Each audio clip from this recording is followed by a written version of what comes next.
Hello and welcome. Very good afternoon. You're watching the latest here on Mirror Now. I am Afrida Rahman Ali. Let's begin with the big story.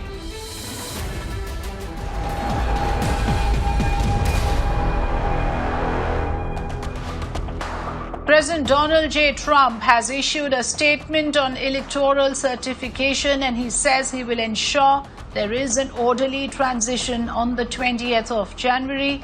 He also added that he will continue his fight to ensure that only legal votes were counted, and claimed this in a fresh statement that he issued, and claimed that this was only the beginning of his fight to make America great again.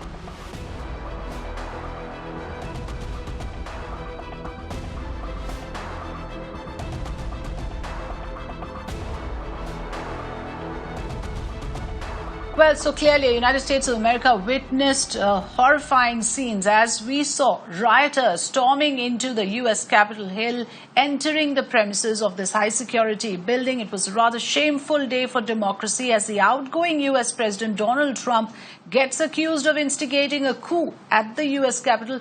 There was chaos and pandemonium stretching for 4 long hours. Deadly riots, in fact, followed as Trump supporters stormed into the Capitol building last night. And in the violent clash that followed, protesters and cops clashed against each other. 4 people were killed, including a woman who was shot dead inside the premises. It was only after 4 long hours that U.S. forces actually managed to secure the building and detain protesters. The Congress, which reconvened 4 hours later, started the proceedings again and resumed the proceedings that were on to certify Joe Biden as the new president of the United States. The Congress reconvened since the violence has accepted the Electoral College result and has cleared the way for Joe Biden to become the president of the United States. In fact, to talk more about the latest happenings and also to help us understand what this could mean, what would be the implications of an incident of this nature that has really caught the world by surprise. Arun Kumar Singh, former Indian ambassador to the United States. Welcome, Mr. Singh. Thanks for joining us. Pramit-Pal Chaudhary, foreign editor of Hindustan Times, also with us this afternoon. Very good afternoon, Mr. Chaudhary. Thanks for giving us your time. I want to begin by asking you, Ambassador Arun Singh, you would have followed the events and you would have seen the reactions coming in. I found former President Barack Obama's reaction quite interesting, where he says history will rightly remember today's violence at the Capitol, incited by a sitting president who has continued to baselessly lie about the outcome of a lawful election. And that seems to be what unanimously everyone agrees, that this was, for all practical purposes, instigated by none other than Donald Trump. Right before this incident, there was a rally where Mr. Trump went, was no holds barred when he said that we will not let this happen and we will not accept the result. And then soon after, we see this happening. No, clearly it was instigated by President Trump, because the very fact that he decided to hold a major rally today itself behind the White House. And then in tweets over the past several days, he had called upon his supporters to come to Washington. And he said that we will watch what happens that day and there will be fun and excitement that day. So there was a clear signal that some incitement would be generated. Again, it is not surprising that right from the beginning, he has tried to challenge the outcome of the elections. They've used the processes of courts. They've used the processes of certification of elections. Just a few days ago, his conversation with the Secretary of State of Georgia came out, where he had tried to pressurize the Secretary of State of Georgia to find 11,780 additional votes for him so that he could be certified as the winner of that election. And in fact, even before the elections were held, he had said that if I lose, it will only because it will be a rigged election. So I think consistently his effort has been to challenge the outcome if it is not going in his favor, and see if he can pressurize those involved in this process to get an outcome that favored him. And so that certainly goes against the grain of democracy. But it's not surprising, because way back in 2016, for example, at the Republican convention where he had been nominated to be the Republican candidate, the energizing chant for the audience was, "Lock her up. Lock up his opponent, Hillary Clinton." So that was his whole effort at that time. And Senator Ted Cruz, who sort of led the charge on behalf of Trump during this debate, At that time, he was the last wicket to fall, in a sense, because he was the final candidate that Trump had defeated before getting the Republican nomination. And he was given an opportunity to speak at the convention. But even there, he refused to endorse the candidature of Donald Trump. And the audience sort of erupted, and there was a sense that he could be physically assaulted. So that's the kind of atmosphere in which the President Trump has been seeking his candidatures, has been governing. He has refused to criticize right-wing elements in the US, many of whom have led violent protests. So given all that, it was not at all surprising that he incited this crowd. I think what was surprising was that the police and others did not make adequate arrangements in the beginning to deal with this. Okay, so we will come to that question as well, whether the police deployed there did not do enough to prevent this. Could this have been averted? What is interesting is you are saying that this is trademark Trump, this is how he operates, and there's been similar misdemeanor and misadventures before, so this may not be the last time. What I also find interesting is, and ironical in fact, that while Donald Trump is crying foul over a fraud, what he is openly resorting to is fraudulent means now to derail the process of completing the formalities for the formal anointment of Joe Biden. Pramitpal Chaudhary, if you have followed the recent developments, the important statement that has come from the Vice President Mike Pence, where he says that it is my considered judgment that my oath to support and defend the Constitution constrains me from claiming unilateral authority to determine which electoral votes should be counted and which should not be counted. So, do you see Mike Pence, the Vice President, maintaining his distance with Donald Trump when it comes to challenging the electoral results? And also, more importantly, it seems he has the power to invoke the 25th Amendment that could remove Trump. Are you even looking at a possibility of Trump being removed before the 20th of January and Joe Biden formally appointed?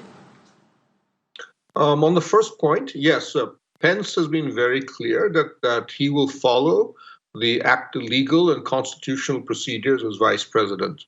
Trump has pressured him both publicly and privately to had been trying to stop him from approving the Electoral College vote, which Pence has repeatedly said he does not have the legal authority to do. All that he does is effectively just say, okay, this is the number of votes that have been cast in favor of Biden, and this is the number voted in Trump. But the actual vote is not something that he has the power to overturn. Trump has not accepted this and has, in fact, publicly criticized Pence on this issue. And really, this speaks more, I think, to the desperation that Trump has had, as Ambassador Singh's mentioned, of trying everything he possibly can to stop and overturn the election results of November. And so Pence basically, I think correctly just said, look, I just don't have a choice. Legally, I have no choice. All I do is read out the results. I don't decide the actual vote.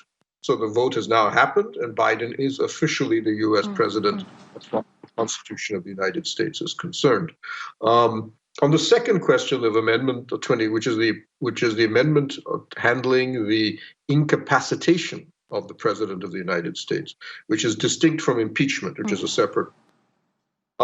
Trump now has barely 14 days left before the inauguration, when he will even be symbolically President of the United States. The 25th Amendment says that the Vice President and a majority of the cabinet must collectively say that we believe the president is incapable of serving as a president through either ill health or some other things, or whatever they feel they can argue. The president then has the right to say, I agree or disagree. If he says, I disagree, which we assume would be the case in this, if it were to go this far, it then reverts to the U.S. Congress, which then debates for as much as, if I remember correctly, 23 days to decide whether or not to vote in favor of the agreement. But a 2/3 majority is required in both houses. I don't see this path happening, because the president has only 14 days left. What is the point? The only reason conceivably is an emergency to try to stop him from trying to do something even more crazy. For example, he still controls a U.S. nuclear arsenal. He is still commander-in-chief of the world's most powerful military. If he were to try to do something on that path, incapacitation could potentially be a way to stop him from doing so. Right. So that is a real concern, Mr. Chaudhary. If there is anything more up Mr. Trump's sleeve, even though he seems to be, for now, toning down a bit, the latest statement says that he's willing to now relinquish power and allow the orderly transfer and transition of power. But then with Trump, you never know. I want, gentlemen, both of you to stay on with us, as we are going to also now talk about the outgoing U.S. President Donald Trump's rally at Washington, D.C. yesterday, where he was clearly heard telling the crowd that the election victory was stolen from him. He is heard telling his supporters, and I quote, "We will never give up and never concede," and that his supporters must continue to stop the steal. Those are the words used by Donald Trump. This rally is clearly seen as what instigated the mob. We've already spoken about this, but let's quickly listen into what Donald Trump had to say and why people believe, so many of us, including many former presidents, believe that this was entirely instigated by Trump. Listen in.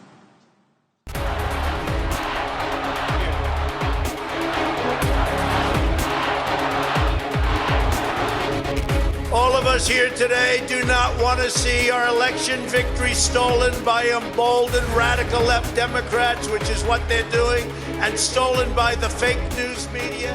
That's what they've done and what they're doing. We will never give up. We will never concede. It doesn't happen. You don't concede when there's theft involved. Our country has had enough. We will not take it anymore, and that's what this is all about. And to use a favorite term that all of you people really came up with, we will stop the steal. I know that everyone here will soon be marching over to the Capitol building to peacefully and patriotically make your voices heard today.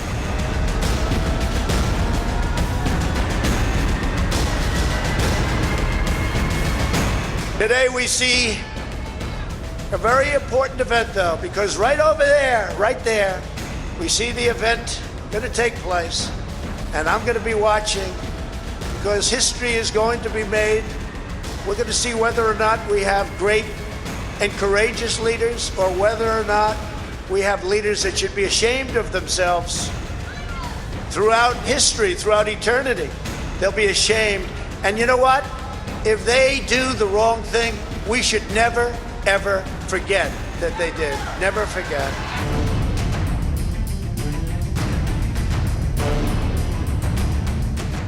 Hey, you know, it really is. It's fight for our country. It's really fight for our country, not fight for Trump. It's fight for our country, because that's what we're fighting for.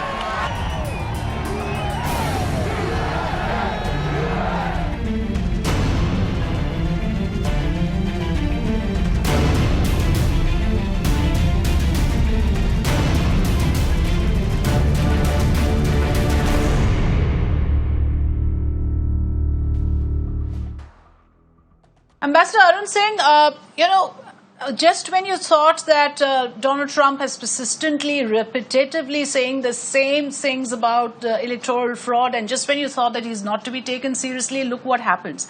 And you heard Pramitpal Chaudhary also saying that he can take something, he's capable of doing something even more crazy. There's still a lot under his jurisdiction. He has an entire nuclear arsenal still under his power. So what are your worst fears? I want to know what you saw today. The rioters storming into Capitol Hill. Barack Obama says we would be kidding ourselves if we say that this has caught us by surprise. So when you talk about the white supremacist forces gathering momentum, and it was all in full display for us to see, there seems to be simmering tension. To what extent would you give credence to the fact that Trump, whether we like it or not, still continues to have a lot of support? And even within the Republican Party, do you think that the party may distance itself, or you feel that the supporters that Trump has is not depleting in any way?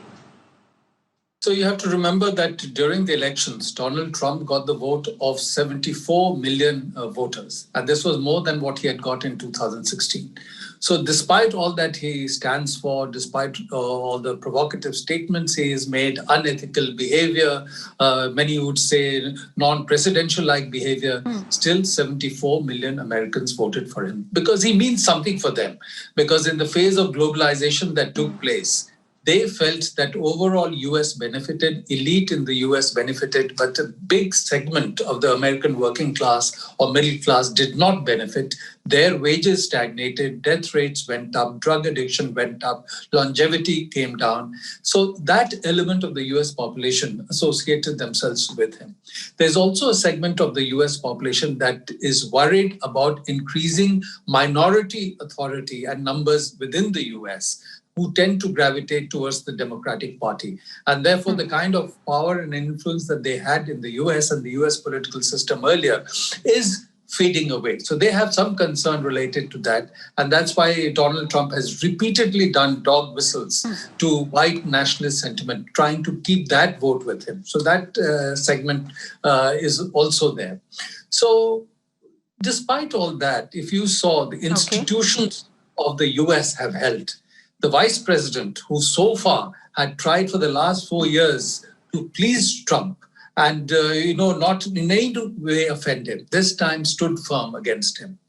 Senator Lindsey Graham of South Carolina, who has been a great Trump supporter and has built his sort of politics over the last 3 or 4 years by associating himself with Trump, today came out against Trump. The Senate Majority Leader, Mitch McConnell, who again went along with Trump for the last 4 years, stood firm against Trump and led the Republicans in the Senate to vote against any kind of decertification of the election results. And more than 90 senators, including large number of Republican senators, voted against decertification. So I think the institutions of the US are now beginning gradually to stand up to Donald Trump. So I would have been more worried about the period between November 3 and now. And I'm less worried now about the period between now and January 20, because there is now a clearly certified new president who's going to take over on January 20. And if there is any illegal order given by Donald Trump, I'm confident that the institutions in the US will not implement those orders. Okay, that's optimistic, Ambassador Singh. From what I understand, you're saying the worst is over, and from here on, there's nothing much that Trump can do, even if he wants to. Pranitpal Chaudhary, do you agree? Will Trump, or rather can Trump, continue to disrupt and derail processes going forward? And several of White House staffers, in fact, have begun resigning after the mob violence. And do you see the Republican Party specifically distancing itself in any way?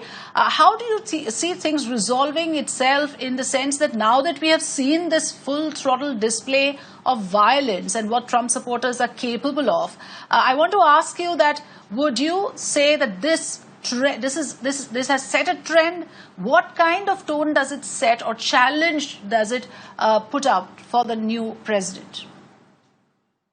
Well, I think, as Ambassador Singh correctly said, there is a, what should we say, a subculture of suspicion and opposition to the American establishment, largely prevalent in the white working class. So it's noticeable that Trump increased his vote, especially among Latinos and blacks of the same class in the November election. And this is a consequence of a number of issues, but largely over the issue of the economic problems this class has faced over the past 20 years. The problem that the Republicans face is that a large chunk of this class was effectively their base. White working class, especially white working class males, was the base of the party. And leadership was more along the lines of a corporate leadership that was on top of it espousing certain economic philosophies, which are often not particularly helpful to that same base. The base, however, remains from the American mainstream. If you look at we only have 1 or 2 polls coming in, but 46% of Republican voters are saying that we support the attack on the U.S. Capitol Hill. And about roughly a similar number believe election was fraudulent. I mean, that this is acceptable because we were cheated of the election. And if that type of degree of conspiratorial, so on, belief continues to be deeply integrated in the Republican Party, which seems to be the case, 4 years from now, there are going to be a number of Republican presidential candidates who will effectively mimic what Trump says and does, and may actually be beholden to him. Senator Cruz, for example, who was mentioned earlier, is going to be one of those presidential candidates. So the crisis within the Republican Party is not over yet, and it's one of the reasons Biden's entire economic policy to revitalize that white working class and try to solve some of their economic ills. Right. So, of course, like you said, again, this does set up a precedent. Going forward, a lot might change in the political landscape. Do stay on with us. I'm now joined by my colleague, Avni Raja, who's going to actually put things in perspective for us to understand why we are consistently talking about how this has hit a new low. And the fact that all the legal options that Donald Trump had were exhausted. And this was almost like a last resort, an act of desperation, as it were. Avni, over to you. Well, that's right, Frida. This, in fact, is a culmination of what's happened since the U.S. president election that happened on the 3rd of November. So let me take you through what led to this particular point where we stand at this point. On November 3rd, of course, we saw the U.S. presidential election happen. And then for a few days after that, nobody called it. They were waiting for all the votes to sort of be counted until there was a definitive answer as to who had won.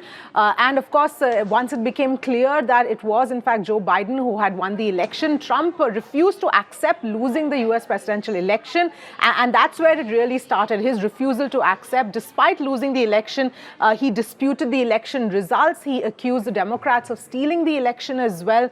He continuously commented as far as why the election was stolen. And he created a false narrative of election fraud without any kind of evidence at all. And through his tweets, his comments, every time he spoke, this was all that he really talked about. And he was obviously appealing to his supporters. Several Republican lawmakers also challenged the election results as well at that point in time. On the 6th of Jan, of course, Congress joint session met to confirm Joe Biden's electoral college win, and that is the importance of Jan 6. Now, earlier, Trump had urged his supporters to come to Washington on the 6th of Jan on that particular day. A high alert was also there because Trump supporters were expected to gather, and of course, then they gathered in large numbers at the Capitol before this particular meeting as well. And at noon, Trump then addressed his supporters. He told them that we will never concede. And that is the message that he sent out to his supporters. And then, of course, post-noon, what is going to become, a day that will go down in history. As they say, the rest is history. Unprecedented scenes and chaos, mayhem that happened that we just saw since yesterday, Afrida. Right. Avni, thanks so much for giving us the background to the entire chaos. And I would also like to thank our guests who joined us this evening, Ambassador Arun Singh and Pramit Pal Chaudhary. I think both guests highlighted one point very clearly, that the decks may be clear for now for Joe Biden to assume a presidency, but there are challenges within. And what happened will have to be factored in now to actually address the kind of dissent that is there and that is visible. Thanks so much for joining us.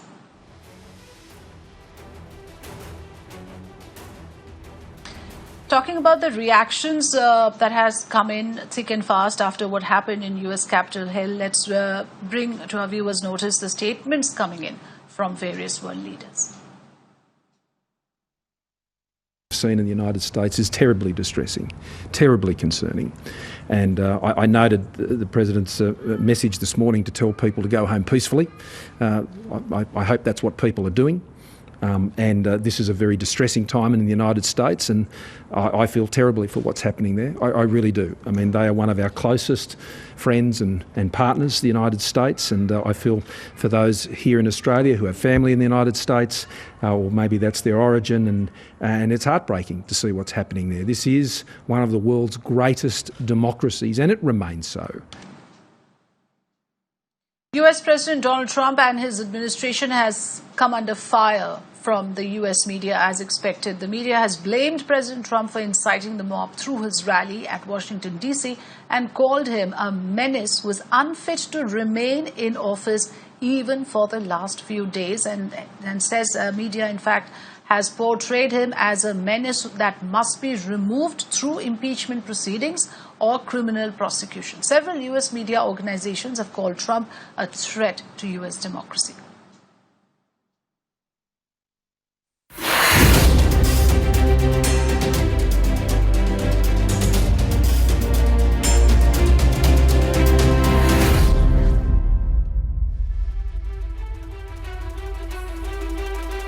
And that's it for now. News and updates continue after this break. Stay with us.